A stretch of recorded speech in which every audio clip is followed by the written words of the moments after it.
It had been well established among the scholars and scientists of the Zaldi species that no planet with a large quantity of water could ever possibly support life. This substance, though essential in moderation, was simply too rich in oxygen for any entity to exist in such an inhospitable environment. The Zaldi themselves, like every other species on their harsh and cold homeworld, had crawled from the primordial soup of methane pools many millennia before they ever took to the stars. Nothing, it was assumed, could ever evolve from a pool of pure water. The first major scientific endeavor of the Zaldi, taken by their world's first emerging global power, was the genetic engineering of a life form that could survive in an ocean of salt water, an organism that consumed oxygen and produced methane, essential to the survival of life on its homeworld of Atleb. After 50 years of constant study and an incalculable sum of resources, the first beings had been created that could survive the unsurvivable. Such hardy forms of life, single-celled microbes that consumed sunlight through photosynthesis, were even capable of enduring time spent in the vacuum of space. The Zaldi species, having engineered life that could endure in the two deadliest environments they knew, thought themselves an intelligent race, a learned race, a race capable of surviving and even thriving almost anywhere.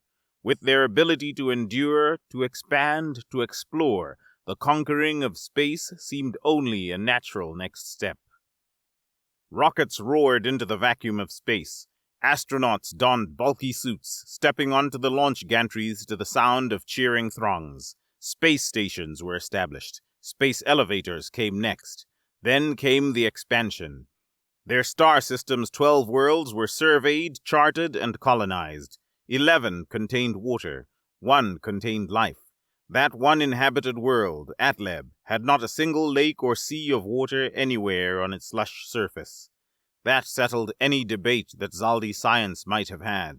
Water, in large quantities, could not coexist with any form of life. It was impossible. The Zaldi species reached out to grasp the stars, utterly confident in the accuracy of their greatest scientific blunder. They colonized and terraformed 11 worlds, rich in water and with oxygen atmospheres, entirely certain that no life could ever exist in such a welcoming environment. Had humanity arrived decades earlier, they might have been there to appreciate the irony. The first thing to correct the Zaldi's greatest error was, unsurprisingly, a space probe from another star. A single, small utilitarian vessel, its construction reminiscent of the Zaldi's own first tentative steps into orbit, but its origins speaking of a race many times more advanced than they. Immediately, ships were dispatched to intercept. Fusion trails glowed blue in the dark. They transmitted a sequence. The first 14 prime numbers, for the Zaldi were base 14. They received the same sequence back, followed by the first 10 prime numbers, base 10. Then they exchanged other basic concepts, universal things that could bridge any linguistic gap. It took 6 weeks before spoken communication was established.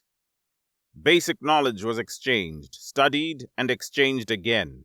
Linguistic databases were compiled and revised. Soon it was time for the Zaldi species to test the one maxim their science held most dearly. The one maxim built entirely upon their ignorance, that water, in large quantities, was the anathema of life. Atleb is 78% land, 20% methane seas, the flagship transmitted. 2% comprised of water. What is your world's composition? The answer that came back destroyed the very concept of life as the Zaldi knew it. All of Zaldi science suffered a blow from which it would never recover. 29% land, the space probe transmitted. 71% water. There was silence on the deck of the Zaldi flagship. The ship's commander, a being with a carapace not too dissimilar to a large and jagged rock, paced the command deck, as his kind often did when they were thinking. Lesser crew members sat at their stations around it. "Translation error," snapped the commander, as its flawed logic came up with the best explanation it could. "Revise the models." "We apologize," typed the ship's xenobiologist, before remembering that no such concept had been shared between them. "We had an error," it finally transmitted. "Wait for it to be repaired." "Understood," the human ship transmitted back. "What is the nature of your error?" The biologist looked at its commander. It received no orders. "Translation error. Correcting now." It tapped anxiously on its console with 8 of its 12 limbs. Zaldi crews, unlike their human counterparts, sat in recessed holes that were covered in equipment. This exploited their wide field of view and their many manipulator limbs to its fullest extent. "Confirm 71% water?" "Confirm," said the human ship. 71% water. We'll send aboard a capsule with the same water/land ratio." When the biologist reported this to its commander, it received high praise. "This will resolve the error. No life can exist on such a world." "What if it can?" asked the biologist, tapping its limbs on the deck. "What next?" The commander looked mildly amused. "Creatures hailing from the vacuum of space?" Its subordinate biologist was a little offended at its casual dismissal. The most key principle of science was that no idea, no matter how outlandish, could be dismissed outright. "It is an interesting theory, to one with a science-inclined mind, but only that, a theory." "Everything is a theory," the biologist countered, "until it's not." The human starship launched a space probe. This one, a common design in human space, was far more streamlined and elegant. It reminded the Zaldi astronauts of their own ship, in a way. The Interstellar ship was the first of its kind, a crude, inelegant vessel meant to take humanity's first clumsy steps into a new frontier. The probe it carried within it was just another one of thousands. "Probe incoming," reported the census officer. "Ready the manipulator arms." Every Zaldi vessel had a series of manipulator arms, always in multiples of 8, that could be controlled by one or more manipulation officers within the ship. Decades of technological refinement had nearly eliminated their need to perform spacewalks. Such were the abilities of these arms. It was even said that an officer in the United Fleet spent more time in a spacesuit during training than it ever would in real service. More often than not, this was true. 30 lengths, reported one of the flagship's 2 manipulator officers. 20, 10, contact. 3 white manipulator arms grabbed firmly onto the space probe. One took the capsule from its claws. "Bringing the capsule aboard. Releasing the probe." The commander rushed to the ship's main airlock. A team of technical and scientific officers were already on standby there. There was an elite unit of scientists coming here from Adleb, but they were still many weeks' travel away. This ship was, for now at least, the best the Zaldi had. "Bring the laser cutter," the commander ordered. "Wait for my orders to cut open the capsule." 2 technical officers fetched a powerful laser cutter from the storage closet. If it was not properly handled, its laser was able to cut through even the hull of the ship. It, like all United Fleet equipment, was sterile, high-visibility white. "Cut a small hole in the capsule for a scanning device," instructed the commander. "And bring me the census officer." As ordered, it was brought, and scanning gear was brought as well. The hole was cut, and the scanning device was placed inside it near instantly. The crews of the United Fleet prided themselves on their professionalism. "Impossible!" gasped the sensors officer. The commander shoved him aside to look at the readings. "Use a different scanner," it snapped. "This one's defective." If the biologist had been there to look at the readings, it would have been clicking with joy at the sight. As commanded, the sensors officer brought a new scanning device. Then another. Then another. All showed the same readings. "Commander?" it asked, confused. "This doesn't make any sense." 71% water, the commander murmured, taking a step backward and chittering nervously. "Impossible." In the face of this revelation, the destruction of its very understanding of life itself, Its duty to the Zaldi species took over in an instant. "Contact Fleet Central," it snapped. "Immediately!" At Fleet Central, the headquarters of the United Fleet of the Zaldi species, the fleet's Grand Commander was awoken from its period of brief hibernation. Lying motionless on a sealed deck, for Fleet Central was a massive space station and not bound to any planetary body, it was absorbing nutrients through photosynthesis before being awoken by a party of high-ranking officials. "Grand Commander, there's been an update on the human situation." Within minutes, it was dressed, prepared, and briefed on the situation. Within minutes more, it had gone to meet with its colleagues in the fleet hall of the massive space station. "Friends, colleagues, esteemed scientists, our knowledge of the universe is irreversibly shaken." A cluster of hundreds of Zaldi, all elite specialists in highly respected fields, crowded around it to listen to it speak. "We are receiving reports, confirmed by the United Fleet, that the human species evolved on a world 71% submerged in water. The impossible has become possible. The unknown is now known.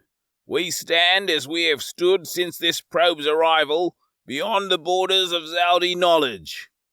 The logo of the United Fleet, an astral map of 12 planets around one yellow star, was emblazoned on the wall behind him. "We are lucky enough to have the chance, unprecedented in our species' history, to lay the very foundations of a new, modern form of science." Representatives from each of the 12 Zaldi planets, each forming a separate nation, stood in their enclaves. The United Fleet, meant to present a united pan-Zaldi front to any external challenge, was a supranational organization that recruited from these 12 nations. To prevent conflict between them, it was written in law that no spacecraft could be operated by any power but the United Fleet. Exceptions, though there were some, were hard to conceal and cause for punishment if discovered. Warships of the United Fleet had destroyed such illicit craft many times before. "How can we tell they are telling the truth?" asked one representative. "You should have warships intercept the craft." The Grand Commander looked mildly amused at this suggestion. "Representative, these aliens are an interstellar civilization. An inexperienced one, if their design of ship is any indication, but still a power far beyond any the Zaldi species can bring against them. Even their engine plume could likely shred our warships to molten metal." "I concur with the representative," said another. "We cannot trust them without further evidence." And then another voice added its approval to the chorus. Then another, until 10 of the 12 Zaldi worlds formally committed to a military intervention. The United Fleet, for all its power, was still bound to the will of the planetary representatives. A squadron of 14 warships, all the Zaldi fleet possessed, and all it had ever needed before this day, burned hard to intercept the human interstellar craft. The Grand Commander, after many tiring discussions and conferences, was finally given its leave to return to hibernation. Zaldi hibernated for many days, remaining awake for many days at a time as well, and the commander had been woken too early to allow for a full cycle. It lay down on the deck of its hibernation quarters, and watched the fusion trails of warships streak across the stars. 14 ships, hundreds of lives, all under the Grand Commander's responsibility. It wondered if it were sending those crews to their deaths. Several days came and went. The United Fleet warships roared ever closer. The human ship proposed an in-person meeting. After this meeting, when representatives of the two races would shake hands in a human gesture of friendship, the humans would have to return to Earth. "We have been gone too long," the ship explained. "There is no way to communicate with Earth besides returning." "We understand," the Zaldi flagship transmitted back. Its commander was still pacing the deck, though its civilian escorts had since departed to perform other duties. "We request information," the commander said. "Technology. We are prepared to barter resources in exchange." "We are unable to comply," the human ship transmitted. There were but 3 crew within, compared to the Zaldi ship's 50. The United Fleet flagship carried no weapons, but their manipulators could be used to strike objects, and their laser antenna was powerful enough to melt through steel. If they wanted, they could have easily overpowered the 3 humans in their flimsy spacecraft. Yet they did not. "Understood," said the commander. "Tell the humans to make preparations for our meeting." To the Zaldi, large-scale war was an alien thing, as alien as a world of water, in fact. The flagship's commander would not be the one to discover both of these unknowns. The meeting began at humanity's request. 3 humans, the crew of their interstellar craft, drifted out of its airlock and maneuvered themselves toward the Zaldi ship. 3 Zaldi, the commander and 2 officers, donned spacesuits to meet them. The Zaldi suits, like their ship, were pure white. They had clumsy jets attached to each of their manipulator arms for propulsion, and individual plastic domes over their many eyes. The humans wore similar suits, mostly white, with blue markings and a design on each one's chest depicting what the commander knew to be the flag of Earth. The United Fleet crew carried no banner with them. The Zaldi race did not use flags. The 2 parties stopped, facing each other, and the Zaldi commander extended an arm for a handshake. It was not accepted. Instead, the human commander pointed at himself. "Abdul Rafiq," he said. "I am from New Zion, on Earth." "Leopold Schultz," said the man to his left, tapping his chest. "I am from Tranquility Base, on Luna." The commander knew from its dealings with humans that their race had very few colonies beyond their home planet. None were terraformed like the Zaldi worlds. It briefly wondered if it could trade the terraforming microbe, invented before even the idea of spaceflight to survive in the harshest conditions, in exchange for the secret of interstellar travel. "Zhangyan," said the last remaining human, also pointing to herself. "I am from Beijing, on Earth." The Zaldi commander tapped itself once, in a crude imitation of the human gestures. "Stali," it said. "I am from Initial Colony on Teleb, though I no longer claim that nationality." All members of the United Fleet had to renounce their previous loyalties before joining, and swear a new oath of loyalty to the Zaldi species as a whole. "Zin," said its second. "I was born on Explorer 3, a craft in the United Fleet." Those born in space were considered true Zaldi patriots, unshackled by the bounds of planetary nationality, and indoctrinated from birth to believe in the ideal of Zaldi unity.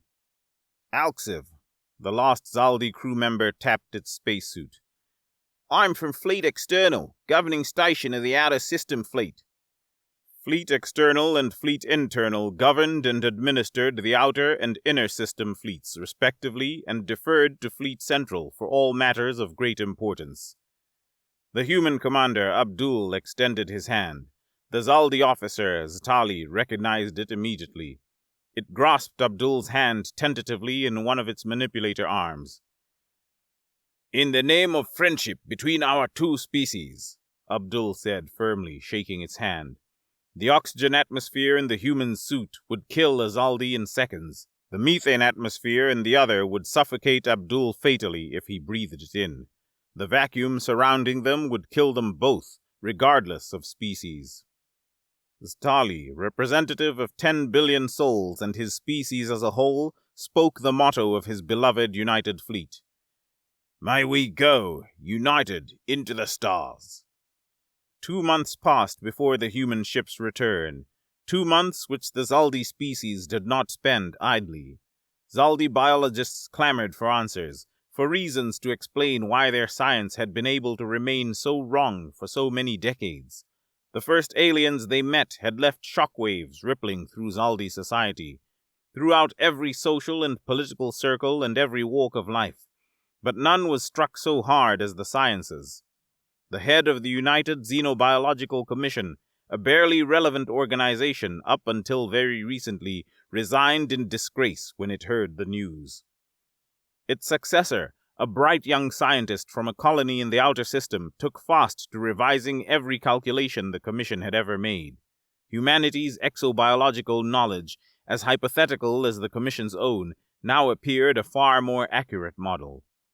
High quantities of water were not, as previously believed, incompatible with the germination of life.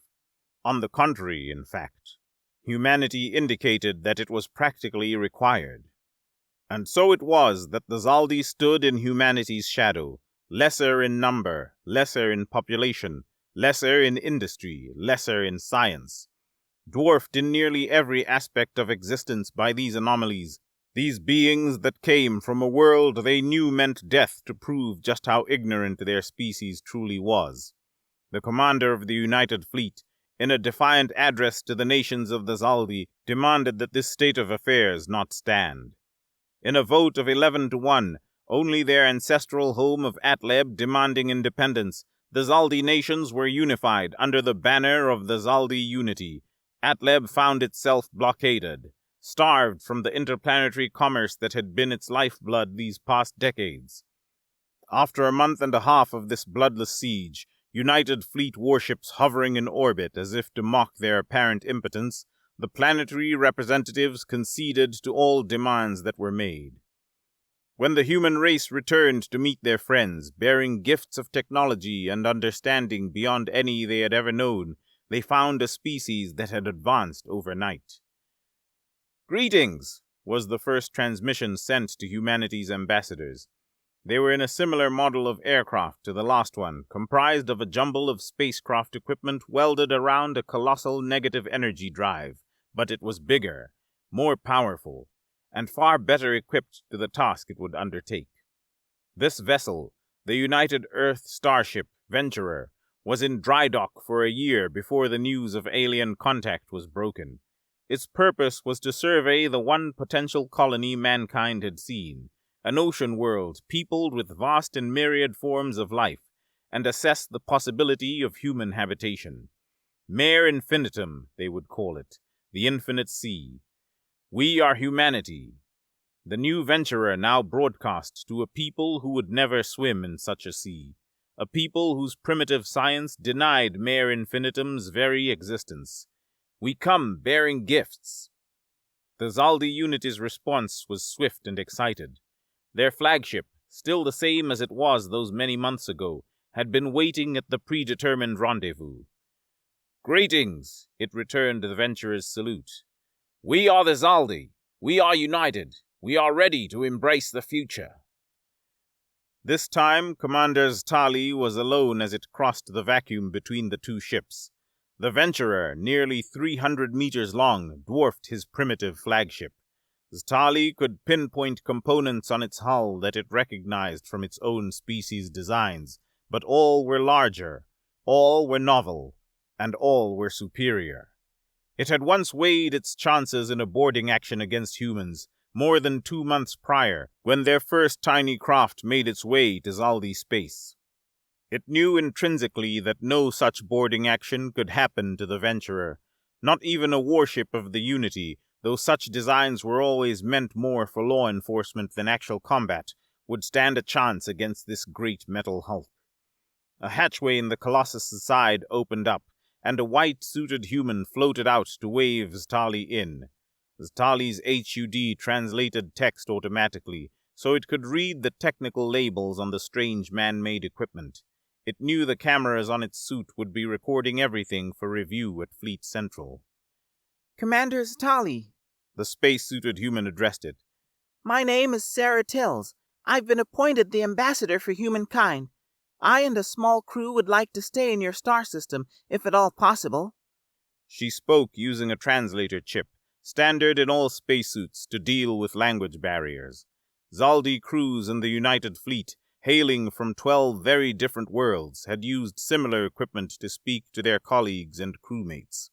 Refitting it to use an alien language was, thankfully, a simple task for both parties.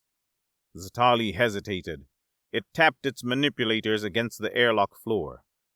"I am not equipped with authority to speak for the Zaldi Unity," it finally admitted. "If you wish, I can take you aboard my ship. From there we can contact Fleet Central."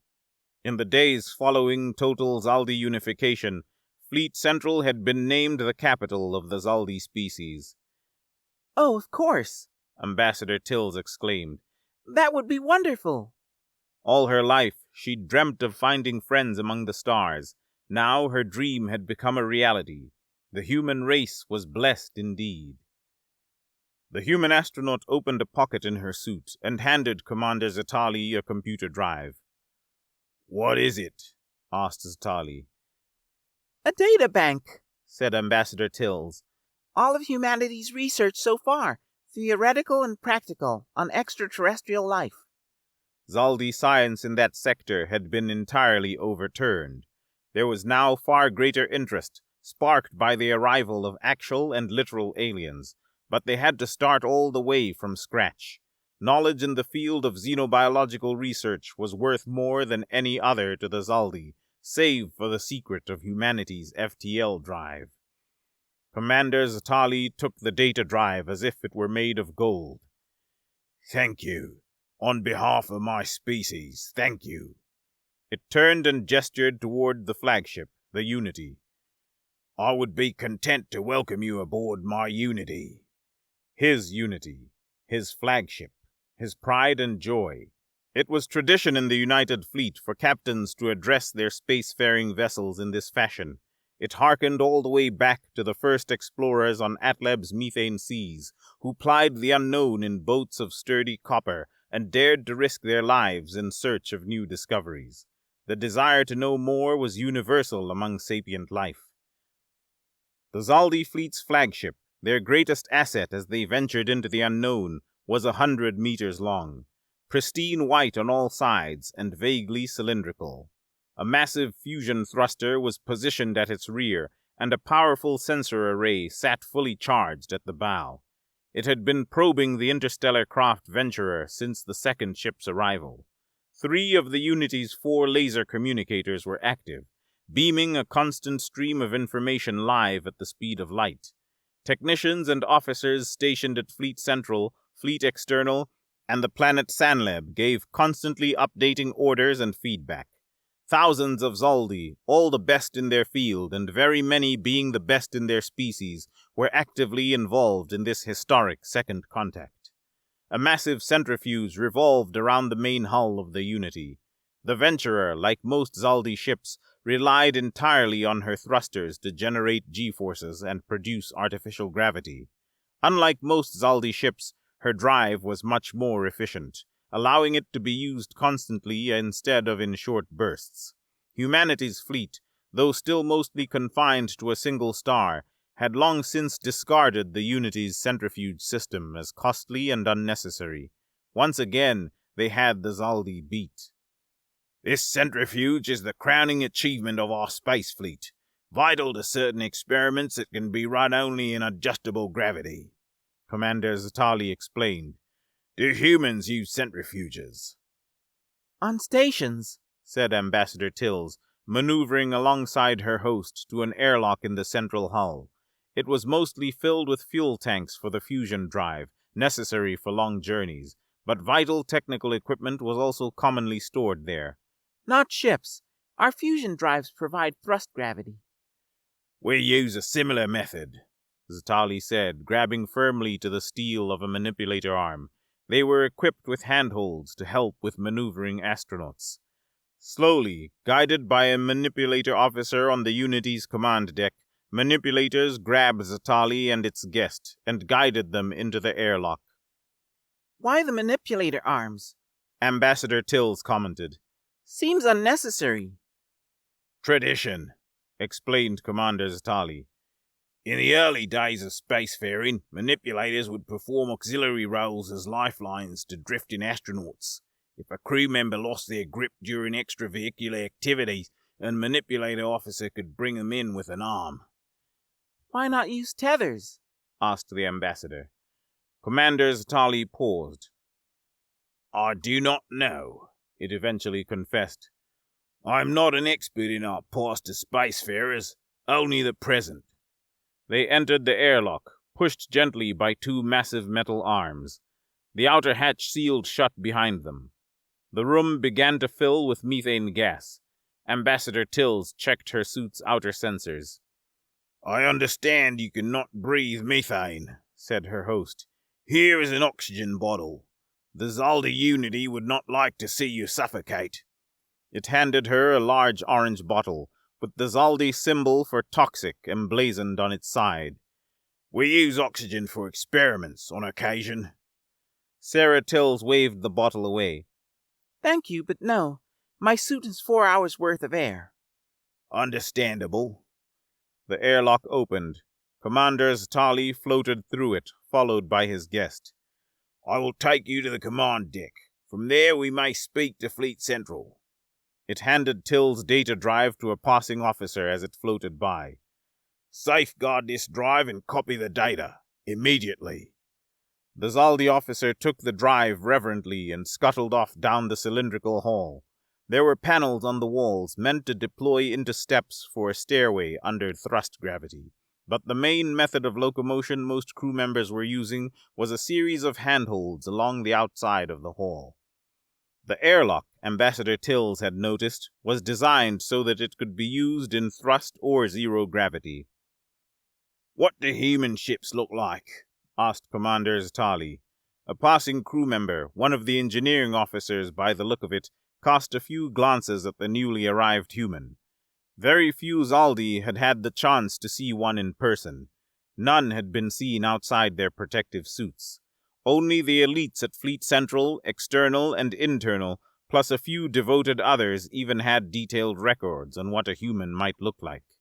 There had been theories, creatures made entirely of water, amorphous blobs of fleshy slime, all crackpot ideas conceived of by armchair scientists and conspiracy theorists.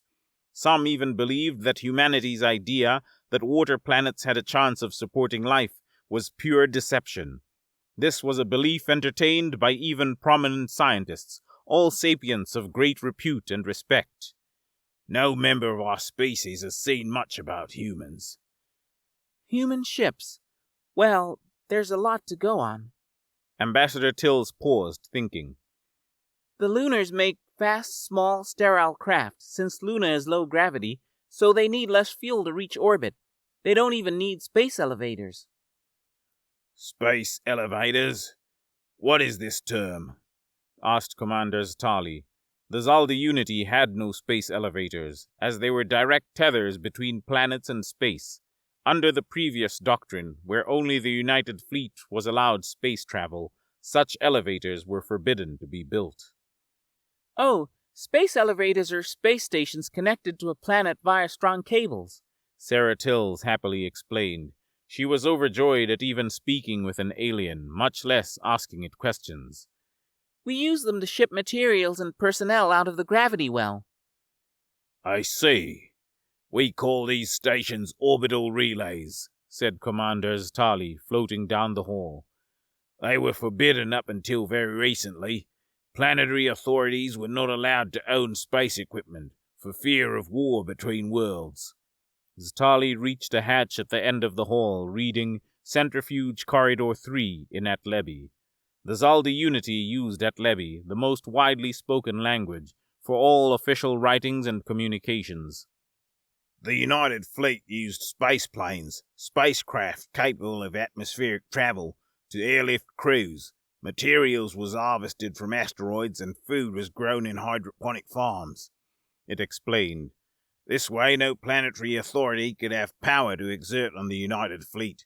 It could remain impartial and detached as it was meant to be. Ztali clicked a button on the hatch. It would not open unless the centrifuge was inactive, for safety reasons. Deactivate the centrifuge. Sounds like the United Nations, said the ambassador. She glided to a stop just in front of the corridor. Commander Ztali twisted its handle clockwise, opening it. It was very clearly a thick bulkhead, meant to seal against decompression in the event of a hull breach. Protocol demanded that all doors be closed unless someone was passing through them. They're based on Earth, but the same principle goes. An impartial peacekeeping body with power over all mankind. They're pretty effective when they want to be. The Venturer was an entirely UN project. What was that sound? Asked Ztali, climbing through the centrifuge corridor. Between entirely and project. My translator failed. It stands for United Nations. UN is the acronym. Please call it the United Nations, said Commander Zatali. That sound you just made is unpronounceable by Zaldi. It would be like if I called the United Fleet. It broke into a series of chittering sounds, sounding vaguely like a hyena's laugh, mixed with a buzzsaw cutting wood. See? Incomprehensible. Well, the translators could use some fine-tuning, Tills admitted, following Commander Zatali. We have a linguist on site to help with that, and a whole team of exobiologists. Well, that's hardly necessary, Zatali scoffed, mildly offended. Zaldi science is competent enough. Zaldi science maintained well into the space age that no planet's surface more than 30% covered in water could ever support life. I mean, no offense, but exobiology seems like a skill in which new experts are sorely needed. Half the United Xenobiological Commission did resign thanks to humanity's arrival, Commander Zatali mused. I wonder if Fleet Central would let a human serve on that commission. I really hope so. They reached the end of the centrifuge corridor and opened the hatch. Commander Zatali let his guest climb inside first. Activate the centrifuge, it ordered. The hatch sealed behind them. The centrifuge began to spin. The corridor they now stood in was shaped like a ring, with the floor being the ring's inside and the ceiling facing outward. Thick portals in the ceiling, which could be sealed with blast doors at the press of a button, showed a view of the space outside. If one looked closely, they could see the fusion trails of Zaldi Unity spaceships going about their duties. The Unity's fusion wake stretched over 3 kilometers.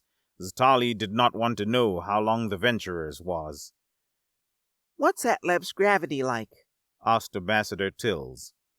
1 standard G. Zatali paused. Oh. It did a brief mental calculation. Earth gravity is 0.67 standard Atleb Gs. This meant the gravity would be oppressive to a normal human, if not unmanageable. Thankfully, human spacesuits contained powered exoskeletons to lift heavy equipment, and their wearers were usually fit as well. Commander Zatali led its guest to the command deck, where United Fleet officers sat in their work alcoves.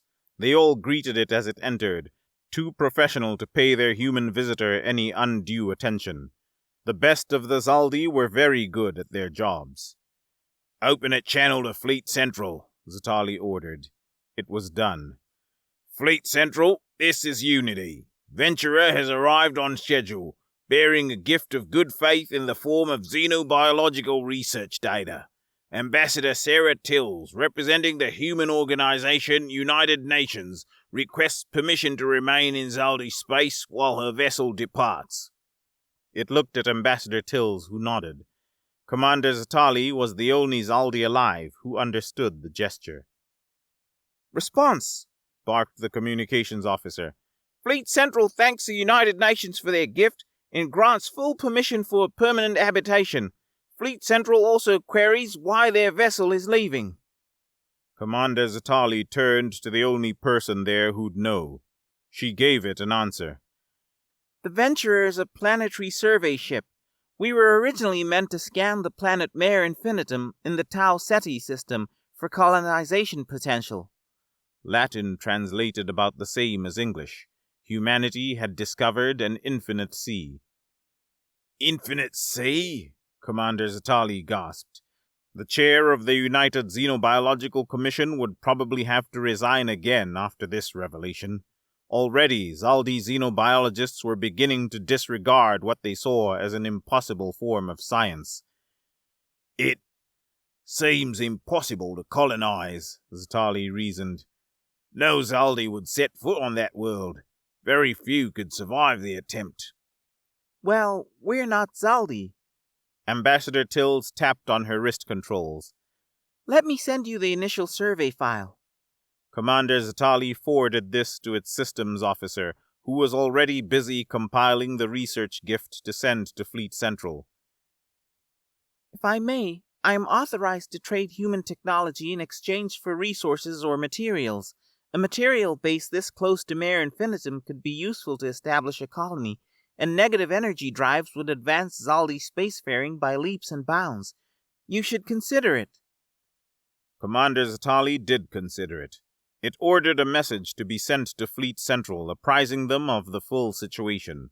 The response, delayed by only seconds thanks to light-speed communications, took 6 hours to return. "Response!" the communications officer shouted eagerly.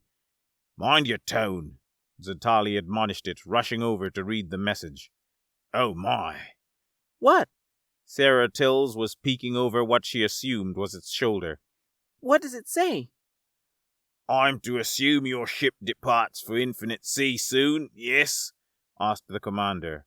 This was confirmed. "And since negative energy technology requires time and energy to master, the Zaldi Unity will be unable to join you for..." "A Horizon class, our smallest model with an Alcubierre drive, takes about 6 months to build." 6 months, Zatali ran a mental calculation. 206 Atlib days, plus more for testing and problem solving. Too long. It tapped a claw on the deck. "Ambassador, as I understand it, the Venturer will have space to spare in the absence of your crew." It wondered a bit cautiously exactly how Fleet Central would accommodate a Zaldi aboard a human ship. One breath of oxygen was fatal to them. "I have been authorized, if I wish, to join you." "You would board the Venturer?" Ambassador Till gasped. "Its atmosphere is fatal to Zaldi." "As is water. But some rewards require risk." That was an old United Fleet proverb, taught by Zatali's mentor on their very first mission. The mentor in question died 3 years ago when micrometeors punctured its suit during a spacewalk. When one took too many chances, eventually they would lose. "It would be a delay of no more than..." Zatali calculated the numbers again. "1 Earth day to refit a compartment. The Zaldi Unity would provide all the materials needed, plus reasonable compensation." "Why you?" asked the ambassador. She already supported the idea. "Why not a biologist or a surveyor?" "I am a biologist," Zatali clarified, "and a surveyor." Commanders in the United Fleet had to be skilled in every trade. If an officer on a small ship were to be incapacitated, that vessel had likely lost its only expert in a field. Thus, specialization was frowned upon. Every crew member had to have a diverse set of skills.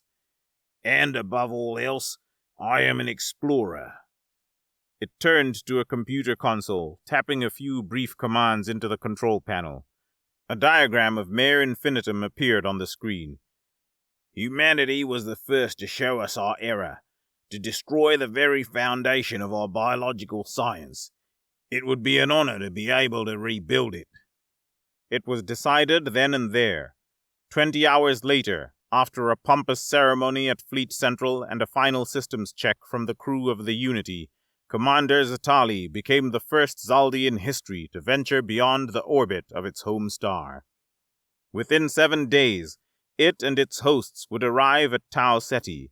3 after that, they would begin landing operations on Mare Infinitum. For decades, Zatali had devoted its life to learning what had previously been unknown, to discovering that which had previously been uncharted. Now, as it prepared to witness firsthand the denial of its wisest scientists, a strange thought crept into its mind. Commander Zatali, a member of a species to which an ocean meant death, was wondering how well it could swim.